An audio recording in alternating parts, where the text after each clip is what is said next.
अस्सलाम वालेकुम दोस्तों, क्या हाल चाल है? अच्छा जी, लास्ट वीक या उससे पहले आपसे ख़बर शेयर की थी इस्लाम एयर की।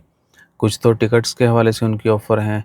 उसके बाद प्रायोरिटी चेक इन, अगर आपने सफ़र करना है यहाँ से किसी भी मुल्क में, किसी भी दूसरी जगह पे, वहाँ पे सामान पहले लेना चाहते हैं, ऑनलाइन चेक इन है, एक्स्ट्रा लगेज वगैरह कैरी कर सकते हैं। उसकी काफ़ी सारी तफ़सीलात मैंने उस दिन उस वीडियो में भी शेयर कर दी थी। तो आइंदा हफ़्ते आज 30 दिसंबर है, साल 2024 और सोमवार का दिन है।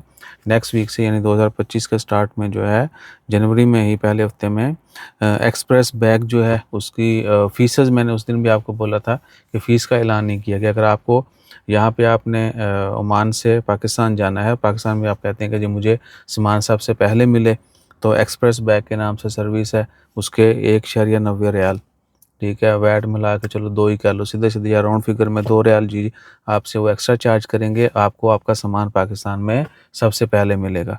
लंबी लाइनों में इंतज़ार नहीं करना पड़ेगा, इधर जब मर्ज़ी आप जो सबमिट करें, कोई टेंशन नहीं।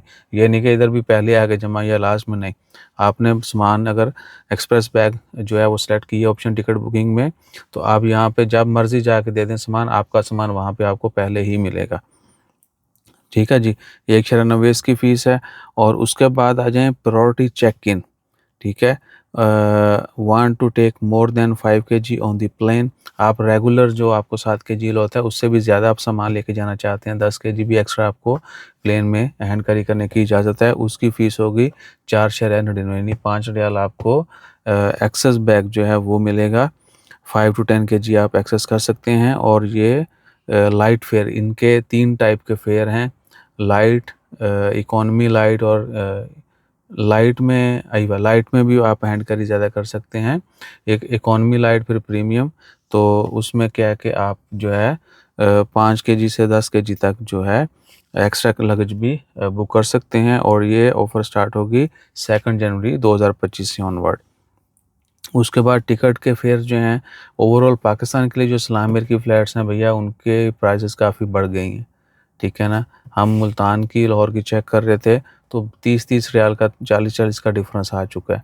पहले क्या था कि आपको 190 की भी मिल जाती थी, 110 आम रेट था, अभी ठीक है ना, 130-35 नॉर्मल रेट है।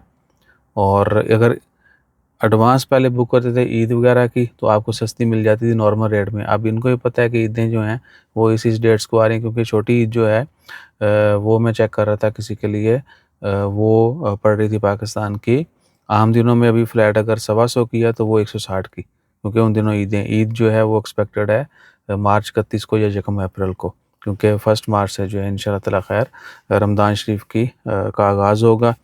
तो ये था जी प्रायोरिटी वाला। ऑनलाइन चेक इन जो है वो फ्री है, हर बंदा ऑनलाइन चेक इन कर सकता है।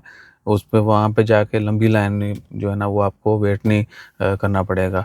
और अगर आप प्रायोरिटी एक्सप्रेस बैगेज वगैरह सेलेक्ट करते हैं तो वहाँ पे स्पेशल काउंटर होगा, उस काउंटर के ऊपर जाके आपने बैगेज अपना ड्रॉप कर देना है, आपके साथ वहीं पे लेन-देन होगी। ये नहीं है कि आपने ये बुक कर लिया फिर वहाँ पे आपको लंबी लाइनों में लगना है, ऐसा-वैसा कोई सीन नहीं है। सही है जी, ये सूरत हाल है। बाकी भाई लगता गड्डी 'ਚ कुछ भुल गए ने या किसी की गड्डी 'ਚ ताड़ रहे ने, काफ़ी देर से गाड़ी के इर्द-गिर्द घूम रहे हैं। सो अपना ख़्याल रखा करें, दुआ में याद रखें। और टिकट अगर आपका प्लान होता है ना कहीं ट्रैवल का, तो कोशिश करें कि चंद दिन पहले चलो एटलीस्ट, ये नहीं कि परसों चौथ जाना है जी, यानी सेम वीक में अगर आप बुक करते हैं तो खासी एक्सपेंसिव पड़ती है। थोड़ा पहले कर लें। बहुत सारे लोग जो छुट्टी पर जाते हैं 1-1 महीने की, वो पहले से बुक कर सकते हैं। पहले बुक कर लेंगे, आपके 10, 20, 30 रियाल भी बचते हैं, बचाया करें, ठीक है ना। थोड़ी-सी पैसे आपने वैसे भी जोड़ के रखने हैं, या तो है ना कि आपने पैसों की इन्वेस्टमेंट की हुई है, जब आपके पास सेविंग रखी हुई है, और ऑन टाइम टिकट महँगी लेके जाने से बेहतर है आप चंद दिन पहले ले लें, कोई महीना 15 दिन पहले भी लेंगे तो आपको सेविंग होगी। पहले ले लिया करें, ये 2, 4, 5, 10, 20 रियाल ज़रूर बचा लिया करें। जज़ाकल्लाह, अल्लाह हाफ़िज़।